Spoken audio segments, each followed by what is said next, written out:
Bismillahirrahmanirrahim. Assalamualaikum Ustaz. Waalaikumsalam. Apa tips cara meraih kesuksesan yang berkah di masa muda?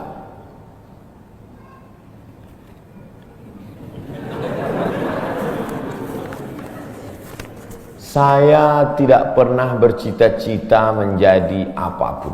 Cita-cita saya dulu cuma satu, bagaimana membahagiakan orang tua. Itu saja. Ya Allah, aku sekolah, tak tahu dulu pulang mau jadi apa. Yang penting bisa membahagiakan orang tua. Itu saja. Jadi setelah itu sampai, ya sudah.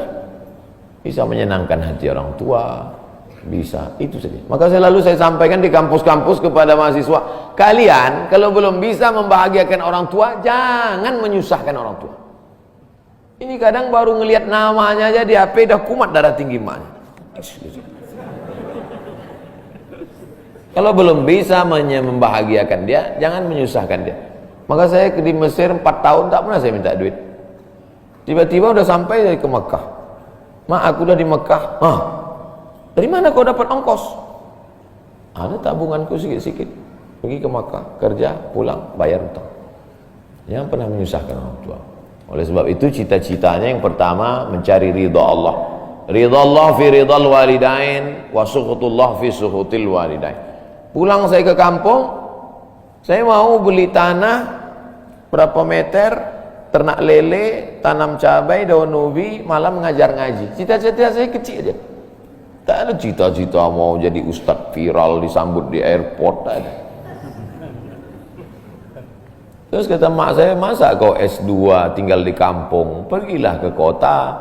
Akhirnya saya menghonor jadi dosen, siang jadi dosen, malam ceramah di masjid, direkam, diupload, khutbah diupload, like and share, akhirnya viral. Diusir beberapa kali, makin viral. Dibully, makin viral. Akhirnya yang membuli saya taubat sekarang. Ini orang makin dibully makin viral. Udah kita diamin aja lah. Itu semua itu kerja kita atau kerja Allah? Kerja Allah. Kerjakan kerja kita, urusan Allah biar Allah yang ngurus. Kita hidup ini sama macam bawa pancing. Kita tugas kita ambil bambu, pasang kail, cari cacing, letakkan. Masalah ikannya datang tak datang itu urusan Allah. Ini kadang banyak orang ngurus urusan Allah yang dia urus. Urusan Allah yang kau urus. Kata Allah, yang mendatangkan ikan ini urusan aku. 10 pancing pasang, itu urusan kita. Tarik pancing 1, cacingnya hilang. Cari pancing 1, kailnya hilang. Cari pancing 1, talinya hilang. Yang ke-10, bambunya hilang. Marahkah kita? Tidak. Karena urusan kita sudah selesai. Serahkan urusan Allah. Pulang ke rumah, rupanya Allah mau kasih kita bukan ikan mentah, tapi ikan masak. Banyak orang terlalu berpikir hidup ini kau buat saja urusanmu, urusan Allah. Urusanmu berangkat dari rumah kerja, masalah hasilnya urusan Allah. Berapa banyak orang bekerja tapi tak dapat apa-apa. Betul? Kalau sudah rezeki tak kemana. Tapi jangan gara-gara ini lalu bapak enggak kerja. Dibangunkan ibu besok pagi, bang, abang enggak kerja masuk kantor. Urusan Allah. Kalau ada suami ibu seperti itu, ibu jangan marah, biarkan aja. Nanti jam 12 dia bangun, dia lapar, dia tengok, mana makanan? Ibu jawab, urusan Allah. Harus ada usaha dan ikhtiar. Pertama, niat cari ridha Allah. Kedua, senangkan orang tua. Ketiga, berusaha. Setelah itu, tawakal Allah. Hidup jangan susah. Hidup sudah susah, jangan bikin susah. Hidup sudah pahit, jangan minum kopi pahit. Apa hukumnya suami menyembunyikan uang dari istri?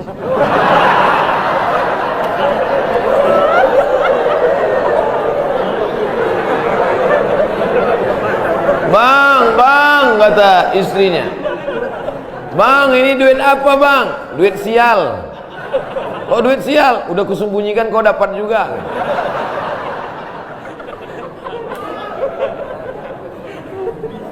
Bapak menikah sama ibu, ibu menikah sama bapak, apakah hartanya jadi satu atau harta masing-masing?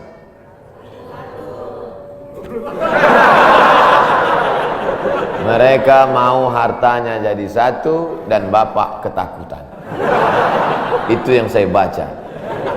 Sekarang kita baca ayatnya. Walakum nisfu ma taraka azwajukum illam yakul lahunna walad. Kalau istrimu meninggal kau dapat 50% hartanya kalau tidak ada anak. Fa in kana lahunna waladun, kalau dia punya anak, falakumur rubu'u, kamu dapat 25%. Sekarang saya tanya, hartanya nyatu atau pisah?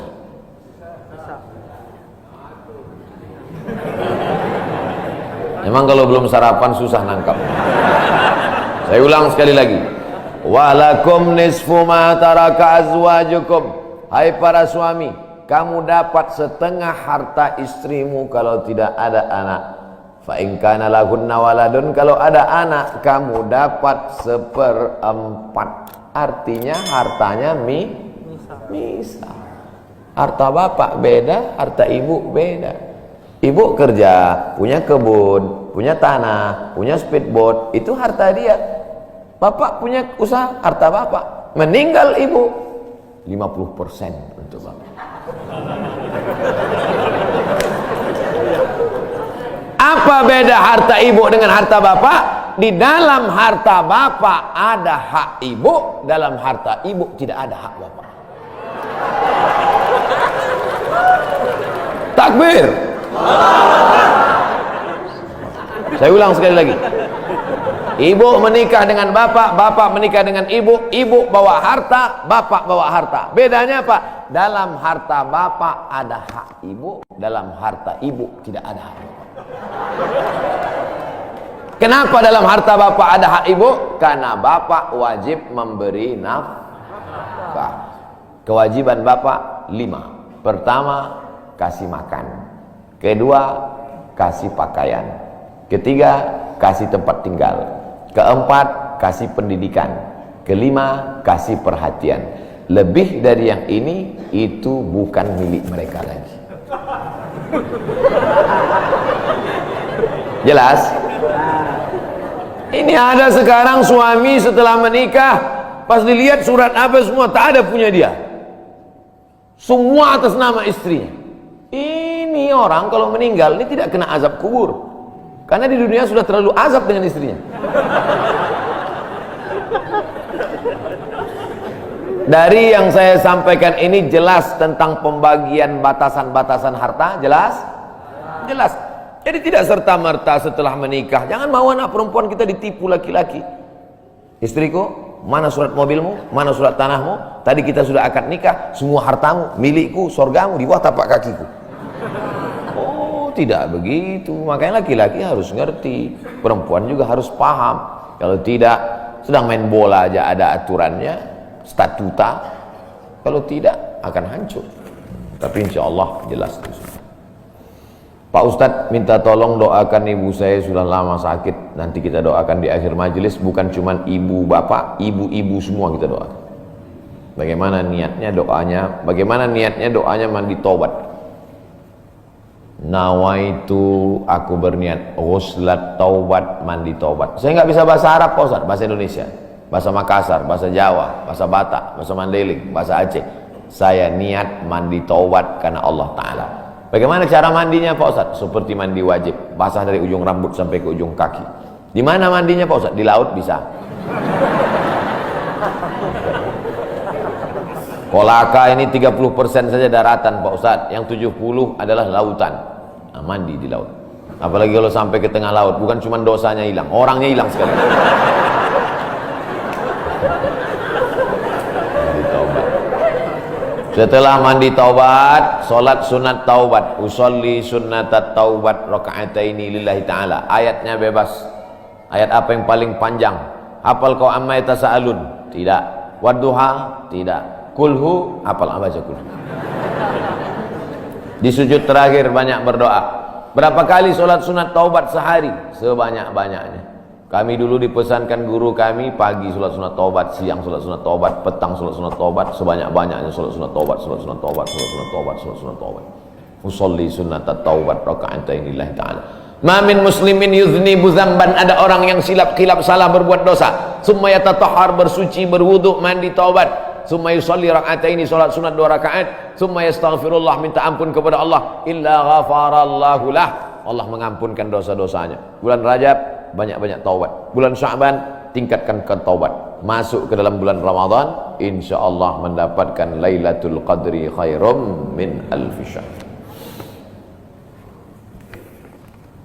Semoga Ustaz senantiasa diberikan Allah kesehatan, amin. Saya dari Medan. Ada juga orang kampung saya di sini.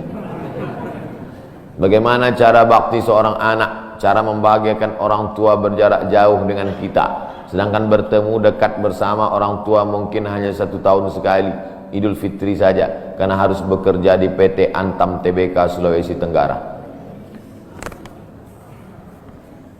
Ada sesuatu yang tak bisa kita bayar dengan uang, tak bisa dibayar dengan uang. Yang bisa merasakan ini orang yang orang tuanya sudah meninggal, yang masih hidup tak bisa. Lam ya'rif man lam yadhuq, yang tak pernah merasakannya tak bisa menceritakannya, karena tak bisa dirasakan.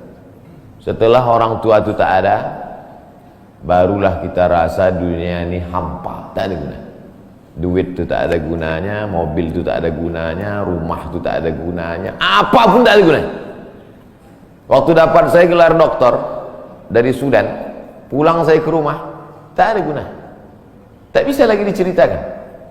Dulu apapun yang dapat diceritakan, mak, aku dapat sorban dari mak, aku dapat peci.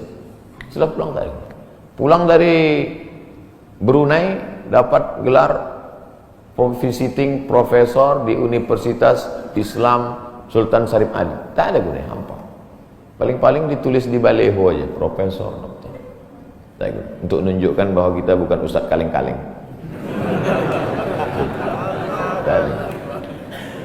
Nanti setelah dia tidak ada, barulah kau cari mana kain yang pernah dia pakai dulu, mana sajadah yang dulu dia pakai waktu sholat, di mana dia dulu sering duduk.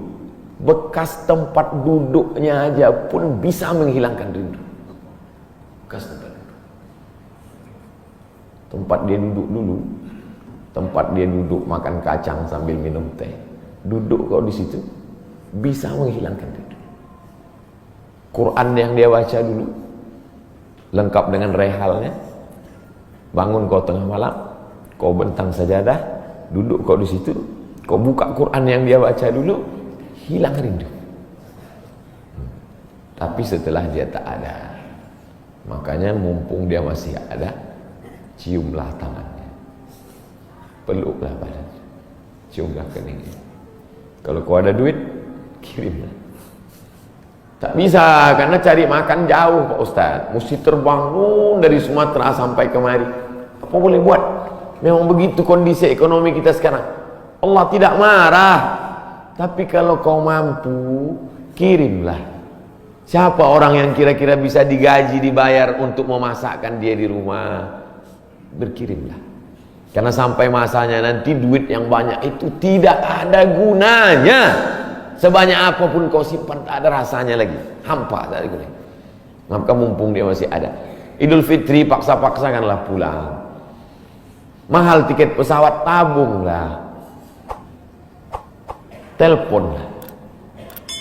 Masih ada dia menyambut teleponmu, berikan HP yang kira-kira lama dia pakai, tinggalkan, mak, ini chargernya, ini handphonenya, ini baterainya, persiapan kalau rusak pasangkan di sini. Nanti kalau aku telepon,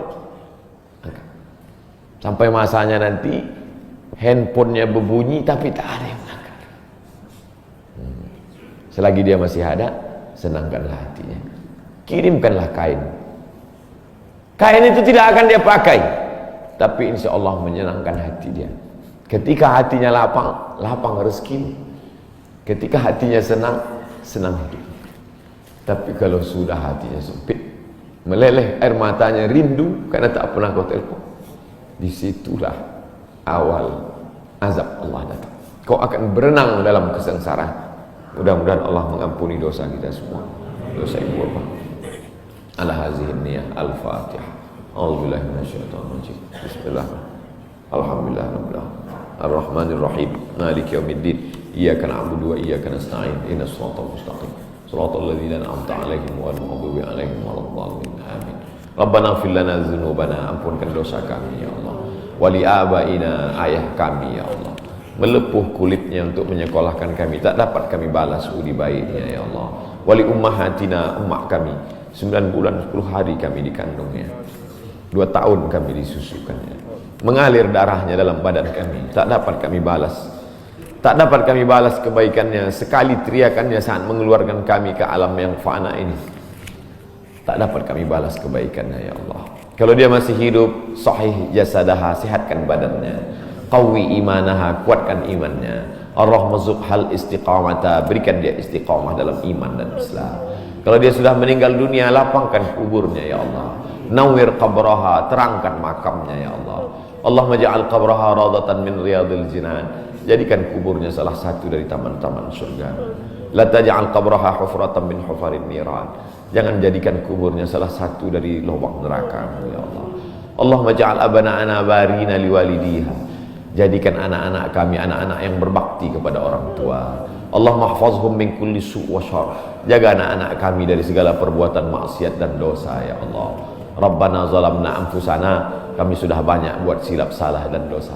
Wa illam taghfir lana, kalau kau tidak mengampuni dosa kami, wa tarhamna, kalau kau tidak merahmati kami, lanakunanna minal khasirin, sudah lama kami jadi orang-orang yang merugi. Allahumma ja'alna minat tawabin, jadikan kami orang yang bertaubat di bulan mulia ini ya Allah. Wa ja'alna minal mutatahhirin, jadikan kami orang yang mensucikan hati. Wa ja'alna min ibadikas salihin, jadikan kami hamba-hambamu yang salih. Allahumma ja'al akhira kalamina inda intihai ajalina, kalau ajal kami sampai, malaikat maut tiba mencabut nyawa kami, jadikanlah yang terakhir keluar dari mulut kami la ilaha illallah Muhammadur Rasulullah SAW. Kalimatu haqqin 'alaiha nahya, dengan itu kami hidup, wa 'alaiha namutu, dengan itu kami mati, wa biha nub'atsu, dengan itu kami nanti akan dibangkitkan di padang mahsyar.